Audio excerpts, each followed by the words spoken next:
نحمده ونصلي ونسلم على رسوله النبي الكريم الأمين اما بعد فاعوذ بالله من الشيطان الرجيم بسم الله الرحمن الرحيم شهر رمضان الذي أنزل فيه القرآن صدق الله العظيم وصدق رسوله النبي الكريم الأمين مولاي صل وسلم دائما ابدا على حبيبك خير الخلق كلهم هو الحبیب الذی ترجى شفاعته لكل حول من الاحوال مقتحمی۔ تمام حمدیں، تمام ثنائیں اللہ وحدہ لا شریک کے لیے جو خالق کائنات بھی ہے اور مالک ششدہات بھی، اور درود و سلام حضور شافع یوم النشور امام الانبیاء سردار الانبیاء خاتم الانبیاء حبیب کبریا احمد مجتبیٰ محمد مصطفیٰ صلی اللہ علیہ وسلم کی ذات پر حمد و صلات کے بعد میرے انتہائی معزز سامعین کرام، آج ہم ڈی ایس ڈیجیٹل چینل کے ذریعے آپ سے مخاطب ہیں، اور جو اللہ رب العزت نے قرآن مجید فرقان حمید میں ارشاد فرمایا کہ ہم نے قرآن کو جو ہے وہ نازل فرمایا رمضان کے مہینے میں،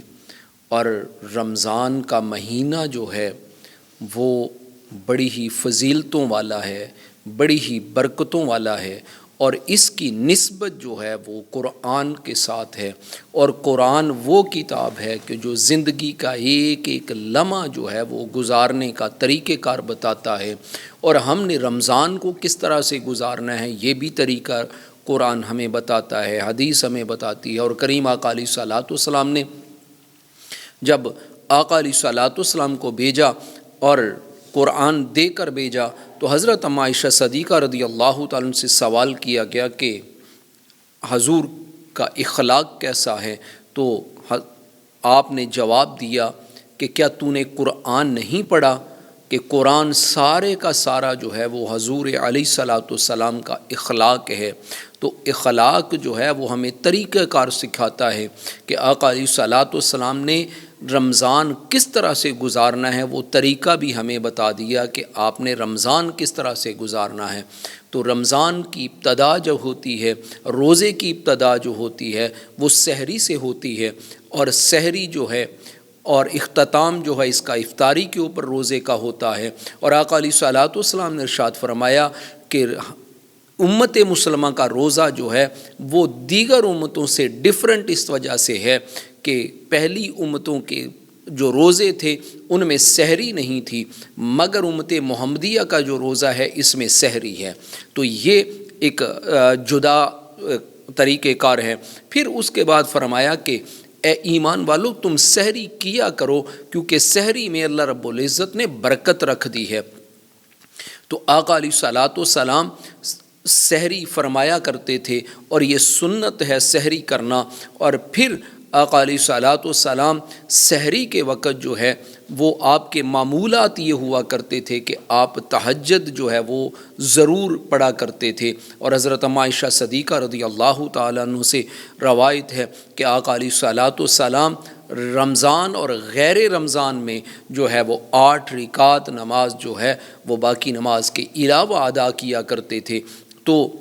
یہ 8 رکعت جو ہے وہ تہجد کی نماز جو ہے وہ آپ علیہ الصلوۃ والسلام ادا کیا کرتے تھے، اور آخری وقت میں یعنی کہ روزہ بند ہونے سے پہلے جو ہے وہ آپ علیہ الصلوۃ والسلام آخری وقت میں جو ہے وہ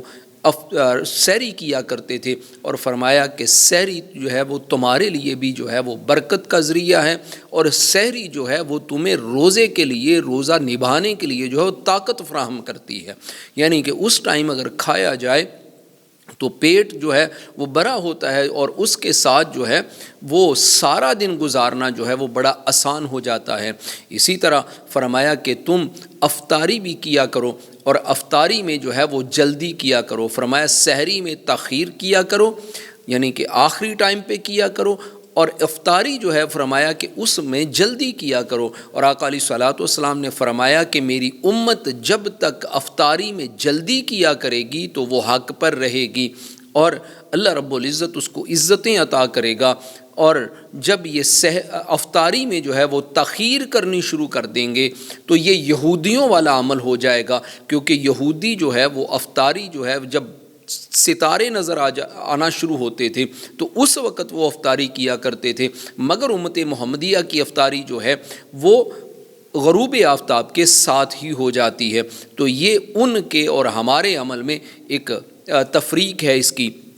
اور جدائی ہے، اور ایمان اللہ رب العزت اس چیز کو بھی گوارا نہیں کرتا کہ اسلام کا اور حضور پاک صلی اللہ علیہ وسلم کا طریقہ جو ہے وہ غیر مسلموں کے کسی طریقے سے ملتا ہو۔ پھر افطاری کے بارے میں آقا علیہ الصلوۃ والسلام نے ارشاد فرمایا کہ تم خود بھی افطاری کرو، دوسروں کی بھی افطاری کرواؤ۔ عرض کی یا رسول اللہ صلی اللہ علیہ وسلم، کسی وقت ہمارے پاس کسی کو کھلانے کے لیے کچھ نہیں ہوتا، تو آقا علیہ الصلوۃ والسلام نے فرمایا کہ تم کسی کا روزہ افطار کرواؤ، چاہے ایک گھونٹ پانی سے ہی کیوں نہ ہو، اور ایک گھونٹ پانی سے اگر روزہ افطار کرواؤ گے تو تمہیں بھی اتنا ثواب ملے گا کہ جتنا روزے دار کو روزہ رکھنے کا ثواب ملتا ہے اتنا تمہیں بھی ساتھ میں ملے گا۔ اور فرمایا کہ ایک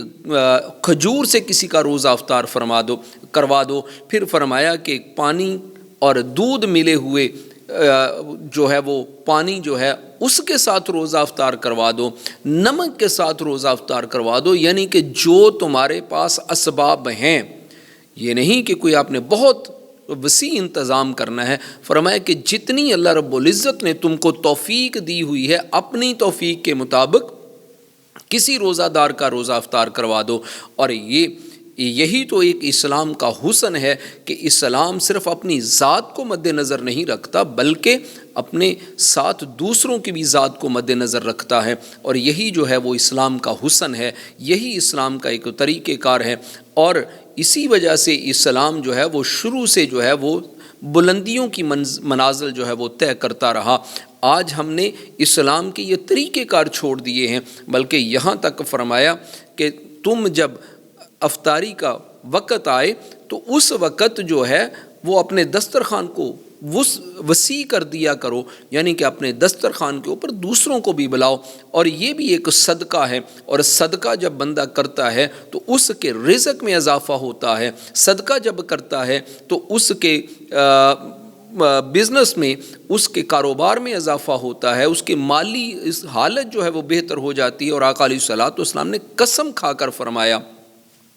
کہ میری امت جب تک صدقہ کرتی رہے گی کبھی بھی اس کے رزق میں کمی نہیں ہوگی۔ تو یہ صدقہ جو ہے یہ رزق میں اضافے کا سبب بنتا ہے۔ صدقہ جو ہے وہ کئی پریشانیاں جو ہیں وہ ان کو ٹال دیتا ہے۔ یہاں پہ ایک مثال عرض کر دوں کہ صدقہ جو ہے کہ حضرت موسیٰ علیہ الصلوۃ والسلام کے دور میں کسی نے جو ہے وہ آپ کو بد دعا کے لیے کہا، کسی کے لیے تو آپ نے ہاتھ اٹھا دیے، بد دعا کر دی، اور اللہ رب العزت نے اس کے اوپر جو ہے وہ سانپ کو مسلط کر دیا۔ تو جب سانپ کو مسلط کیا